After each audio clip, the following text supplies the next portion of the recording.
तो आज की हमारी वीडियो वीवीआई वीडियो होने जा रही है और जिसका सब्जेक्ट है करिकुलम पेडागोजी एंड इवैल्यूएशन।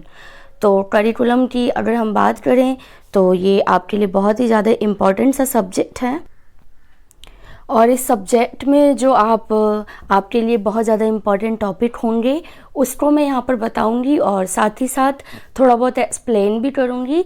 लेकिन अगर आप बहुत ज़्यादा एक्सप्लेनेशन चाहते हैं, सारे पॉइंट्स चाहते हैं, तो फिर आप प्लेलिस्ट में जाकर करिकुलम के पाँचों यूनिट 1, 2, 3, 4, 5 मैंने करा रखे हैं। आप सिलेबस वाइज वहाँ पर हर एक टॉपिक दे सकते हैं।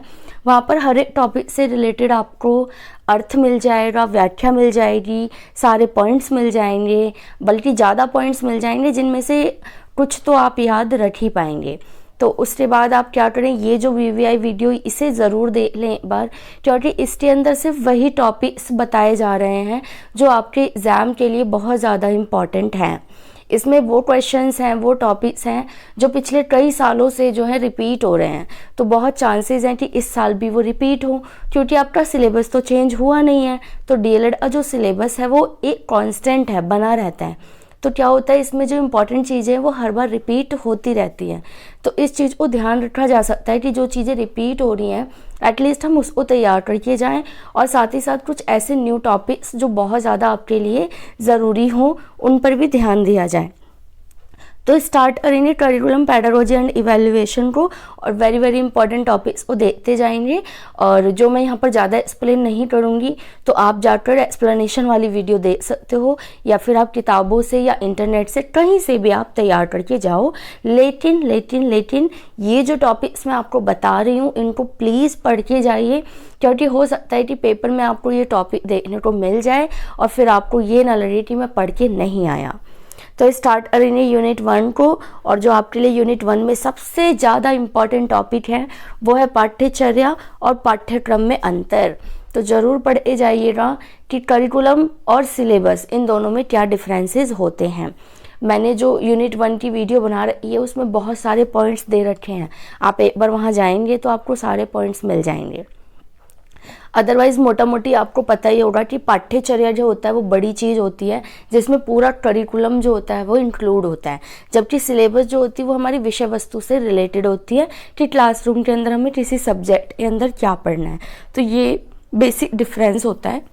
लेकिन एक ही पॉइंट से आपका आंसर नहीं बन पाएगा, इसलिए आप एक्सप्लेनेशन वाली वीडियो यूनिट 1 की देख लें। वहाँ पर मैंने पॉइंट वाइज बता रखा है कि पाठ्यचर्या और पाठ्यक्रम में क्या अंतर होते हैं। इसके बाद जो बहुत ज़्यादा इंपॉर्टेंट टॉपिक है आपके लिए, ज़रूर आपको क्वेश्चन पेपर में ये मिलेगा क्वेश्चन कि एनसीएफ 2005 की क्या क्या सिफारिशें, विशेषताएं या फिर दृष्टिकोण थे, ये आपको बताना है। क्योंकि एनसीएफ 2005 में हमारा नेशनल करिकुलम फ्रेमवर्क तैयार किया गया था। तो करिकुलम का जब फ्रेमवर्क तैयार किया गया है तो करिकुलम सब्जेक्ट के लिए ये बहुत ज़्यादा इम्पॉर्टेंट हो जाता है। तो क्या क्या बातें कही रही थी, कौन सी मुख्य बातें थी एनसीएफ 2005 की, ये सारी बातें आपको पढ़ के जाना है। कुछ पॉइंट्स मैंने आपको यहाँ पर बताए हैं, जैसे ज्ञान जो है वो बाहरी जीवन से जुड़ा हुआ होना चाहिए। रटंत प्रणाली को बिल्कुल भी हमें फोकस नहीं करना है। इसमें राष्ट्रीय महत्व को जोर देना चाहिए, हमारी पाठ्यचर्या ऐसी होनी चाहिए। इसमें सहशैक्षिक क्रियाएं होनी चाहिए। ये शिक्षा बिना बोझ के इस पर बल देता है कि शिक्षा ऐसी हो कि बच्चे के लिए बोझ ना बन जाए।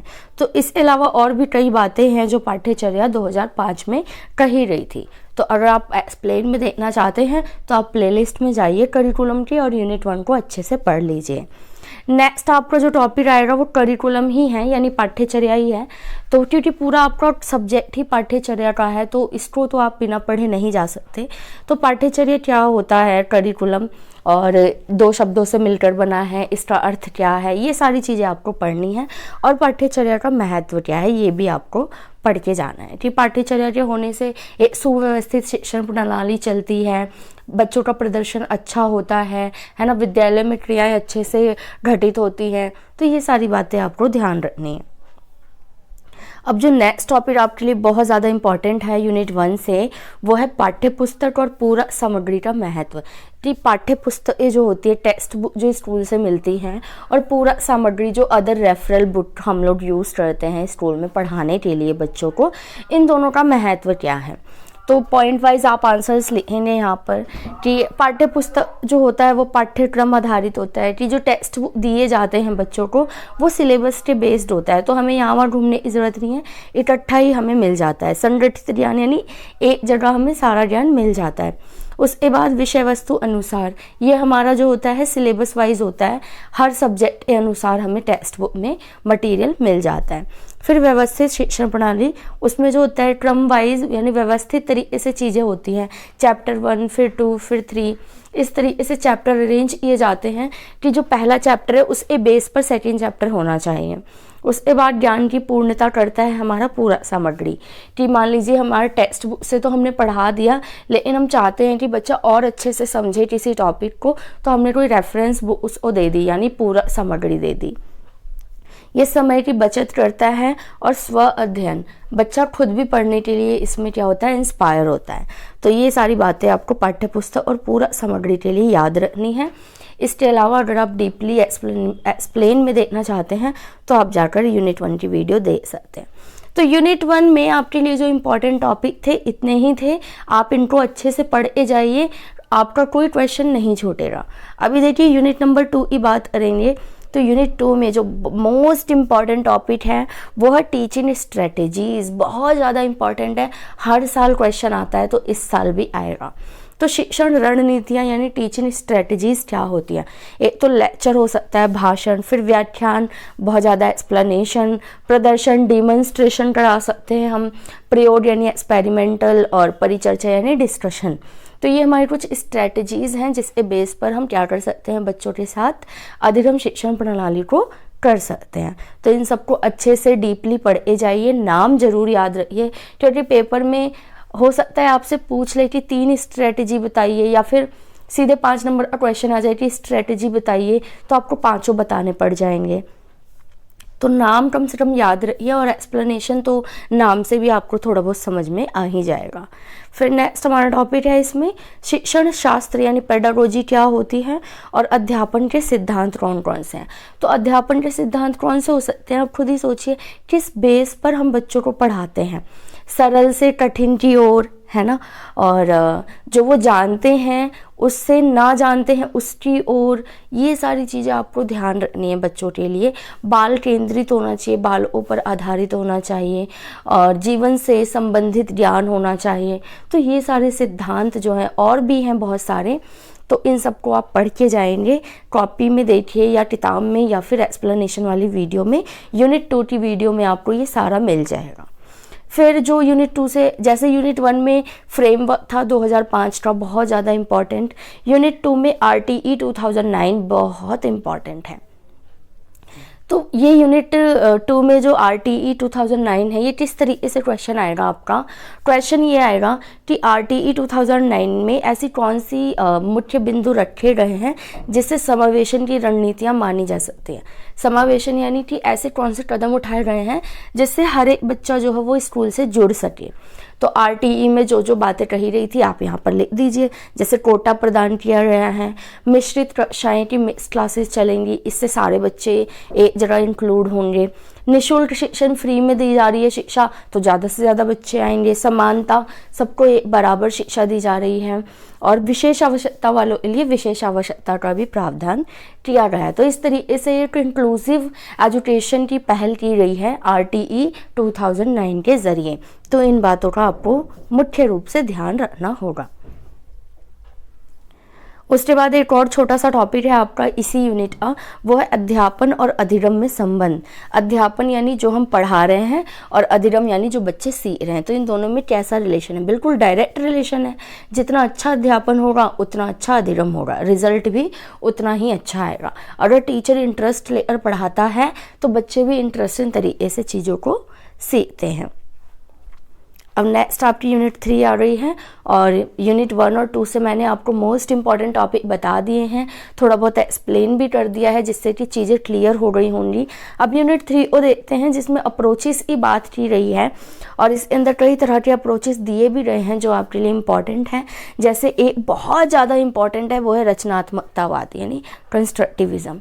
ज़रूर पढ़े जाएं आप इसको। कंस्ट्रक्टिविज़म की एक्सप्लेनेशन आप चाहें तो यूनिट 3 की वीडियो में जाकर देख लीजिए, बहुत अच्छे से बताया गया है। फिर भी मैं थोड़ा बहुत बता देती हूँ आपको कि कंस्ट्रक्टिविज़म का मतलब होता है कि नए ज्ञान की खोज करना या नए तरीक़ों की खोज करना। अगर बच्चा किसी प्रॉब्लम का कोई नया सॉल्यूशन ढूंढता है तो हम उसको इनकरेज करेंगे, या कोई टीचर कोई नई टेक्निक ढूंढती हैं जिनसे हम बच्चों को पढ़ाएं तो हम उसको इनकरेज करेंगे, ठीक है। तो कंस्ट्रक्टिविज़म यानी जो पुराना ज्ञान है उसको यूज़ करके नए ज्ञान को बढ़ावा देना है एक तरह से। आईसीटी आपको ज़रूर पढ़े जाना है, इंफॉर्मेशन और कम्युनिकेशन टेक्नोलॉजी, जिसमें media, television, computer, internet, phone सारी चीज़ें आ जाएंगी। फिर हर्षित अधिगम यानी जॉयफुल लर्निंग कैसे हो सकती है कि हम एक्टिविटी करा सकते हैं बच्चों के साथ, खेल के माध्यम से, कविताओं के माध्यम से, कहानी के माध्यम से पढ़ाएंगे तो जॉयफुल लर्निंग होगी। एक खोज विधि भी अपना सकते हैं आप, डिस्कवरी मेथड। फिर प्रयोग यानी एक्सपेरिमेंटल। समूह ट्यूटरिंग यानी पीयर ट्यूटरिंग होती है कि एक ग्रुप में रहकर बच्चे चीज़ों को सीखते हैं या प्रोजेक्ट वगैरह तैयार करते हैं। तो ये आपको ज़रूर पढ़े जाना है कि अप्रोचेज जो हैं वो किस तरीके से काम करते हैं। नेक्स्ट जो टॉपिक है आपका इस वाली यूनिट से वो है क्षेत्र भ्रमण, टूर और ट्रिप। तो इन बातों आपको ध्यान रखना है कि जो क्षेत्र भ्रमण होता है, हम बच्चों को घुमाने ले जाते हैं या फिर ट्रिप कराते हैं, इनके क्या फ़ायदे हैं, या फिर ये सब करने के लिए आप किन बातों का ध्यान रखोगे, ट्रिप वगैरह ले जाओगे। तो कॉमन सी चीज़ें हैं, इनका आप ध्यान रखोगे, अनुशासन वगैरह बना रहे, ये सारी चीज़ें। बाकी इनसे फ़ायदा क्या होता है ट्रिप वगैरह ले जाने से? एक तो स्थायी ज्ञान मिलता है बच्चे को, प्रत्यक्ष अनुभव, डायरेक्ट एक्सपीरियंस करता है बच्चा, ये मनोरंजक होती हैं, ये वास्तविक अधिगम प्रदान करती हैं बच्चों को, और काफ़ी ज़्यादा ये रुचिकर यानी इंटरेस्टेड होती हैं। तो इस तरीके से जो यूनिट 3 है आपका, वो यहाँ पर मोस्ट इम्पॉर्टेंट टॉपिक तो मैंने आपको यहाँ पर बता दिए हैं।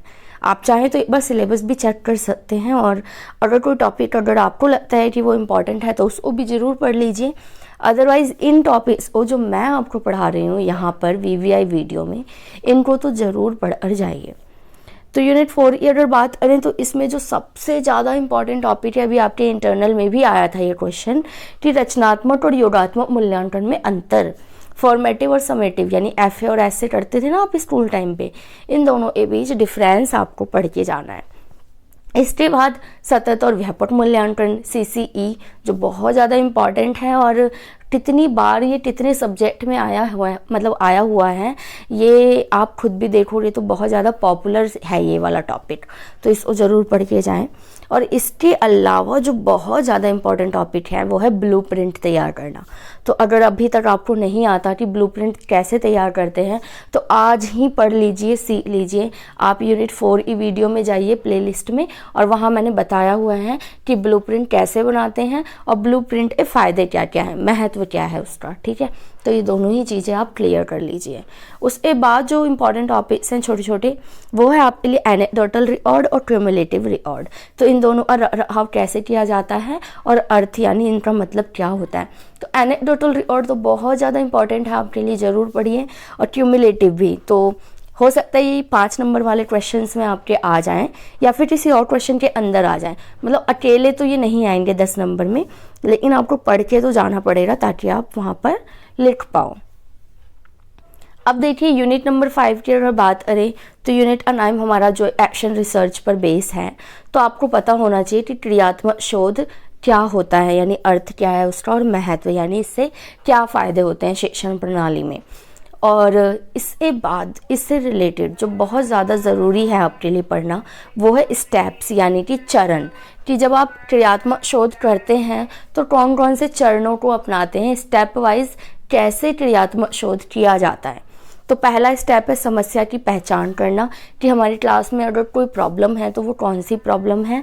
देन पृष्ठभूमि, उसके पीछे के कारण का पता लगाना। फिर शोध प्रश्नों की पहचान करना कि आप कौन से प्रश्नों को संकलित करेंगे और बच्चों से पूछेंगे। देन डाटा संग्रहण करेंगे, फिर डाटा का विश्लेषण करना, फिर परिणाम की रिपोर्ट तैयार करना, और लास्ट में उपचार करना। तो ये 7 स्टेप आपको रट लेने हैं, क्योंकि ये क्वेश्चन आना ही आना है, तो पढ़ के जाइएगा इसको। अब नेक्स्ट टॉपिक देखिए आप, कि प्राथमिक स्तर पर क्रियात्मक शोध के क्षेत्र कौन कौन से हैं। अगर प्राइमरी लेवल पर हम क्रियात्मक शोध करते हैं तो कौन कौन से एरियाज़ को फ़ायदा होता है। एक तो शिक्षार्थी को फ़ायदा होगा, उनकी जो प्रदर्शन है वो अच्छा होगा, उनकी प्रॉब्लम्स दूर होंगी। शिक्षक सशक्तिकरण, क्योंकि टीचर द्वारा किया जाता है ये, तो जो टीचर एम्पावरमेंट है वो बढ़ेगी। मूल्यांकन यानी इवैल्यूएशन में अच्छा होगा। पाठ्यचर्या में सुधार किया जा सकेगा और सामाजिक सहयोग भी यहाँ पर लिया जा सकता है। तो ये सारे क्षेत्र हैं हमारे प्राथमिक स्तर पर क्रियात्मक शोध करने के। तो देखिए ये आपके यूनिट 1, 2, 3, 4, 5 पाँचों यूनिट का निचोड़ थी ये वीडियो, और इसमें हर यूनिट से इम्पॉर्टेंट टॉपिक मैंने आपको बता दिए हैं, साथ ही साथ एक्सप्लेन भी किया है, लेकिन बहुत ज़्यादा एक्सप्लेनेशन नहीं दी है वरना ये वीडियो बहुत बड़ी हो जाएगी। आप चाहें तो ये जो टॉपिक्स मैंने आपको यहाँ पर बताए हैं इम्पॉर्टेंट, इनको बुक से पढ़ लीजिए, इंटरनेट से पढ़ लीजिए, या फिर आप प्लेलिस्ट में जाकर 5 के 5 यूनिट अगर आपके पास टाइम है तो एक बार ज़रूर देख लें। इससे क्या होगा ना, आपको ये नहीं लगेगा कि कोई भी टॉपिक मैंने ना पढ़ा हो, क्योंकि प्लेलिस्ट वाली वीडियो में ना मैंने सिलेबस वाइज हर एक यूनिट को पूरा कवर किया हुआ है, तो उसको पढ़ लेना मतलब इनफ हो जाएगा आपके लिए। एटलीस्ट पेपर में आप पास ज़रूर हो जाओगे। और फिर मैंने ना एक्सप्लेनेशन वाली वीडियो में आपको डेफिनेशन वगैरह भी दे रखी है, तो अगर आप डेफिनेशन वगैरह, कोटेशन वगैरह याद कर लेते हो और पेपर में लिख के आते हो तो इससे बड़ी बात और क्या हो सकती है। तो ध्यान रखेंगे इन सब बातों का, और टाइम मैनेजमेंट अच्छे से कीजिएगा, क्योंकि आपका ये 75 नंबर का पेपर होने वाला है, तो 10-10 नंबर ए भी क्वेश्चन होंगे और 5 नंबर ए, तो कोई भी टॉपिक आप छोड़कर नहीं जा सकते।